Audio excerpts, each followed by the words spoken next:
Olá, pessoal!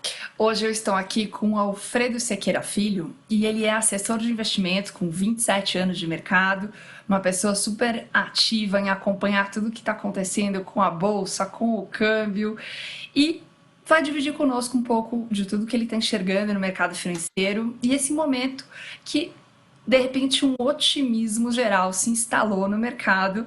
A gente está de novo com câmbio abaixo de R$ 5 e bolsa querendo chegar de volta aos 100 mil pontos. Alfredo, bem-vindo ao Dunk Entrevista. Eu gostaria muito de ouvir um pouco de você sobre tudo que você está vendo no mercado e quais são suas expectativas de curto e médio prazo. Oi, Berenice. Obrigado por estar participando com você. É um prazer. Fico muito feliz aí de estar falando com você. Bom, Alegria Berenice, minha. na realidade, a gente vem num momento de bastante instabilidade no mercado, né? Sim. Estabilidade para cima, instabilidade para baixo, juros, dólar, é, bolsa, né? E o que eu, assim, fazendo um pequeno retrospecto aí desse ano, o Brasil virou o ano de certo modo otimista, né? Entrando em 2020 aí com o dólar perto de R$ 4, né? A bolsa estava lá já varando seus 100 mil pontos, né? E a gente tinha uma expectativa de um ano muito positivo. O governo brasileiro já vinha, diante aí da queda aí, da inflação, do controle da inflação, os preços controlados, aprovação da reforma da Previdência, que foi muito importante no passado, o governo encontrou um espaço aí para reduzir a taxa de juros, né? Com isso, a gente tinha a expectativa de uma retomada, de um aumento do consumo e tudo mais. Aí teve aí fevereiro, março, começou a crise do coronavírus, né? Que é a crise que a gente me parece que está começando a sair dela agora, né? Essa crise fez o quê? Fez com que a gente conhece, né, que é o flight quality, né, correndo para a qualidade, né, voando para a qualidade, o pessoal começou a ir para o dólar, que é a moeda forte do mundo, né, é o esteio de segurança, e o pessoal correu lá para o dólar, isso já fez dar uma subidinha na nossa moeda, né? Aí quando a gente percebeu que o coronavírus poderia vir para cá, né? A crise aumentou bastante, a moeda subiu mais e a reação do governo foi reduzir a taxa de juros, né? E a pergunta que as pessoas faziam é o seguinte: por que o governo está reduzindo a taxa de juros se isso não vai estimular o consumo no primeiro momento, né? Não adianta nada você pôr a taxa de juros a 3%, como está agora, se a pessoa não tem dinheiro para comprar, né? Ou não tem confiança para tomar o crédito, né? Ou para empreender. E isso teve um outro reflexo, né? Que a taxa de dólar foi para quase R$ 6, né? A taxa de câmbio foi para R$ 6, foi para 5,96, né? 5,97, chegou a beliscar lá os R$ 6 no intraday aí durante um dia, e aí o dólar aí disparou, né? E a gente teve aí um movimento de saída muito grande de recursos do Brasil, né? Os investidores estrangeiros saíram muito do Brasil nesse momento, nesse primeiro momento de Covid. O investidor local, de certa forma, saiu da Bolsa, muitos investidores locais saíram da Bolsa, os pequenos, né? Mas os grandes investidores, inclusive na época do coronavírus, tivemos várias, na época dos circuit breakers do coronavírus, né? Que foram, se não me engano, 3 ou 4 circuit breakers, né? Nós tivemos muitos grandes investidores, como, por exemplo, o Sr. Luiz Barsi, que é o maior investidor da Bolsa, né, alertando as pessoas: olha, gente, é para comprar quando cai e não quando sobe, né? A Bolsa está boa para comprar agora, né? Petrobras aí a R$ 10, né? Está muito barato. Vale do Rio Doce, abaixo de 30, está muito barato, né? E ele falando, Sim. né? Então a gente teve sim uma saída muito forte de investidor estrangeiro, uma saída razoável de investidores locais. Só que o investidor estrangeiro, quando pegou o dinheiro, mandou lá para fora e fez o dólar subir, ele tinha o que fazer lá fora. Foi, sei lá, comprar título da dívida americana, foi comprar ações de empresas americanas, foi fazer qualquer coisa com o dinheiro. Mas o investidor local, quando pegou o dinheiro na mão, né, e olhou para ele e falou: bom, vou fazer o que com essa grana? Eu vou colocar na poupança, está dando menos que a inflação? Vou pegar, aplicar no CDB do banco, que vai me dar 3% ao ano, fora imposto?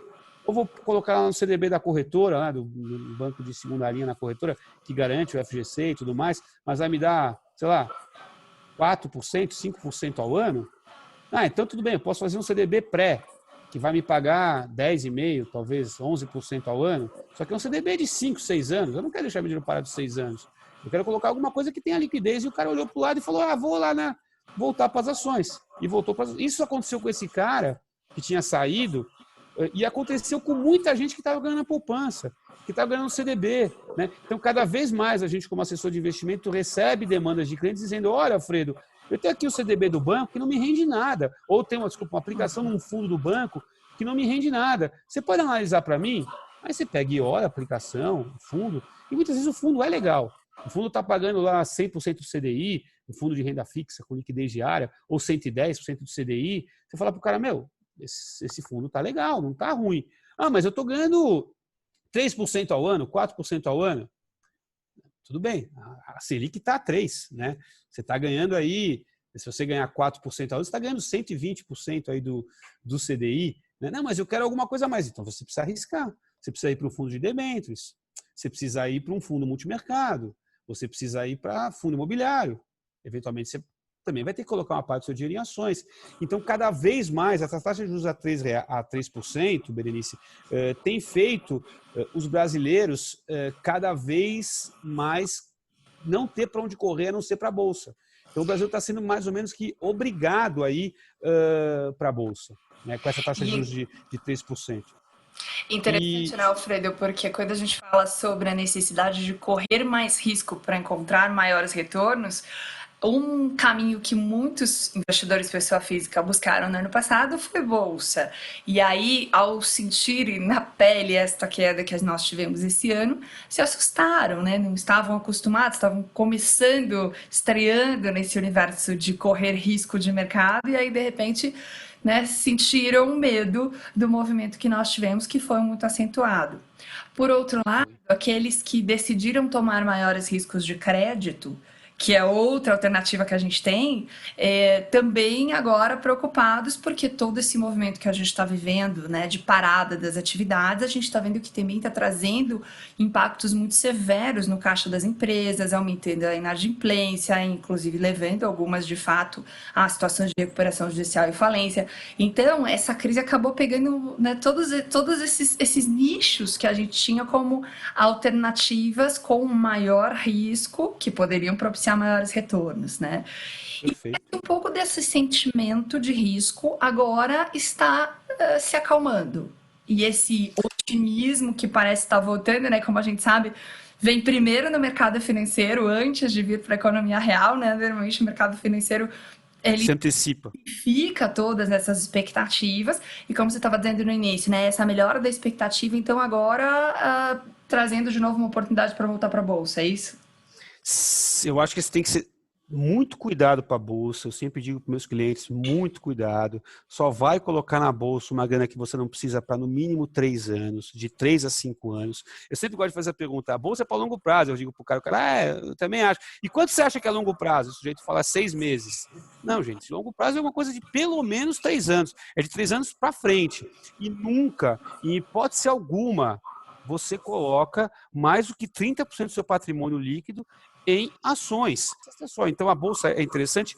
Acho que é um momento ainda oportuno para comprar a bolsa. A gente estava batendo um papo aqui antes, Berenice, falando um pouco de dados aqui. Se você me permitir, eu posso compartilhar na tela? Claro, por favor. Então, o que tem acontecido nos últimos dias? Né? Acho que é porque a gente está... É por isso que a gente está falando agora. A gente tem observado não, constatado, né, e passado por uma vertiginosa queda. Aqui, ó, o gráfico do dólar, né? Você pega aqui dia 10/5, né? Dia 10 de maio, ele chegou a bater lá quase R$6, né? E ele vem agora para... Quer dizer, semana do 10 de maio. Aqui tá semanal. Deixa eu pegar o gráfico diário aqui para ficar mais... Ó, vamos olhar aqui, ó. No dia 14 de maio, ó, ele estava quase R$6, né? E ele vem agora aqui para 4,85, né? Assim, despencou o dólar. O que a gente tem observado que tem contribuído para esses movimentos? Tá? Primeiro, as exportações, né? Com o dólar a 6 pau, por mais que a gente tenha alguns gargalos na exportação, por mais que alguns produtos a gente não tenha competitividade, a gente está exportando muito, né? O setor agrícola praticamente não parou, a pandemia de coronavírus, a quarentena, não atingiu o setor, eles estão exportando muito, né? O Brasil está batendo recordes e recordes de exportação de soja, de milho, vários produtos, carne. A gente conseguiu abrir, a Tereza Cristina, nossa ministra, que é fantástica, né? Estou para não falar de política, mas falar bem pode, né? Tem aberto vários novos mercados para o setor agrícola brasileiro, para o setor de carnes, né? A gente agora está exportando para países que a gente não exportava antes, né? Essa guerra comercial entre Estados Unidos e China, de certo modo, o pessoal falava que poderia prejudicar o Brasil, mas até agora só beneficiou. Eu não vi o Brasil ser prejudicado por essa guerra comercial. A China diz, não vou comprar mais carne nos Estados Unidos. Aí, agora tem que comprar do Brasil, não vou comprar mais soja. Aí compra do Brasil, né?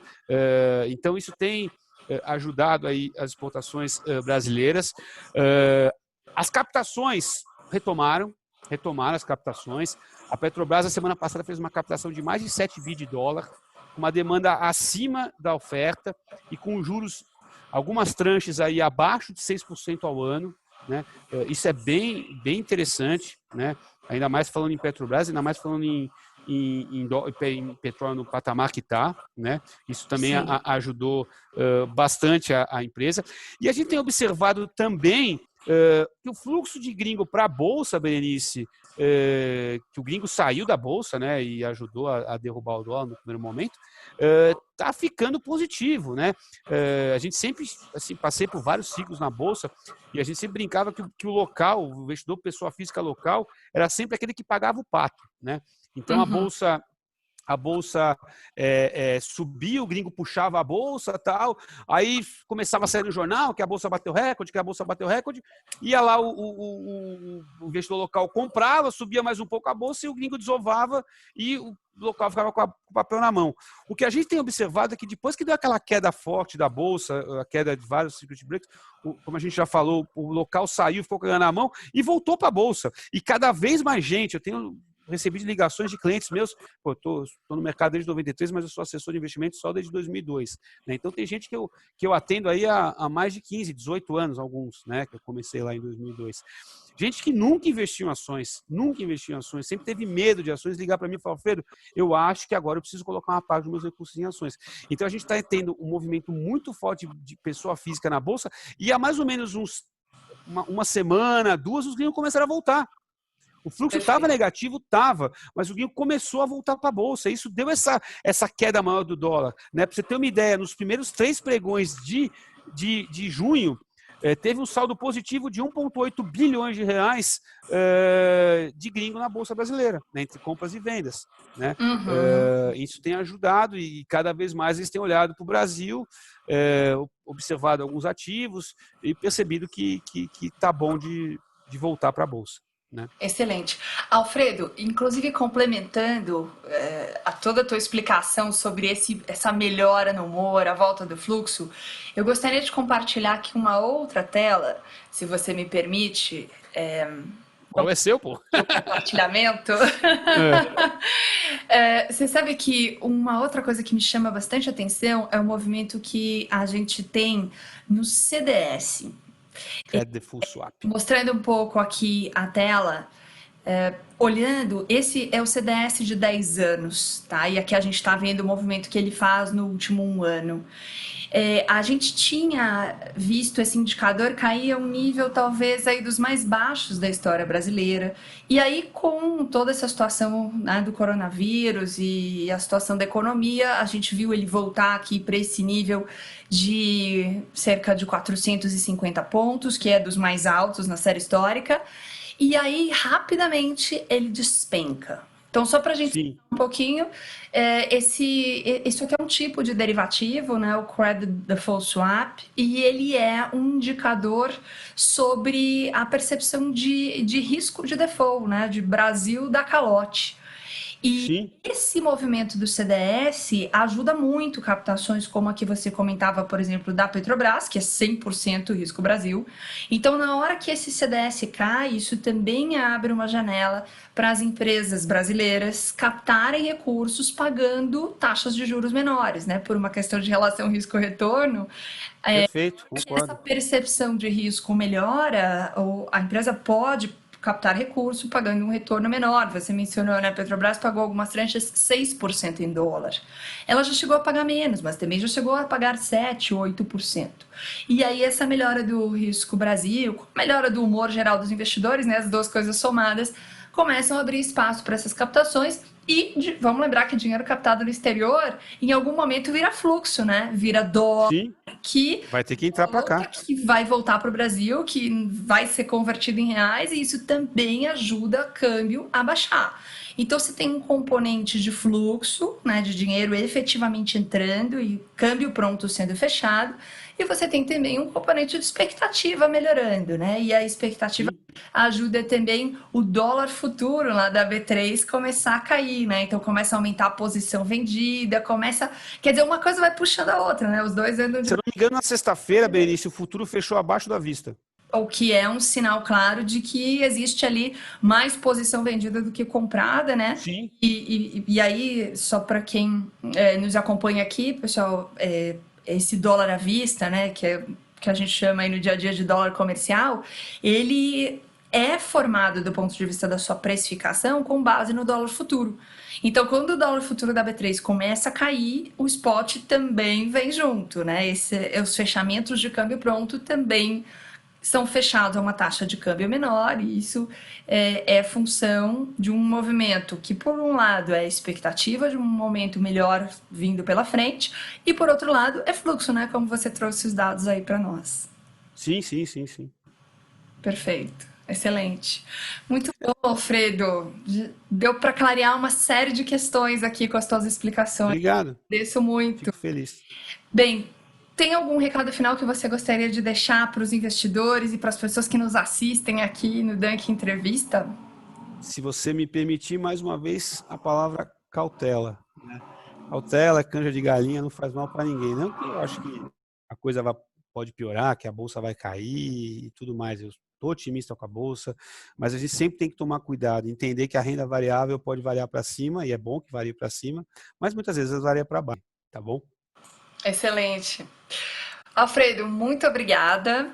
Fique bem. Desejo que você Você também. continue desempenhando com sucesso essa sua função de orientar os investidores e ajudá-los a entender o que está acontecendo no mercado e quais são as melhores escolhas de investimento. Mais uma vez, super obrigada e Obrigado a você. ótima semana aí para você. Saúde, paz e amor. Tchau, tchau. Tchau, tchau.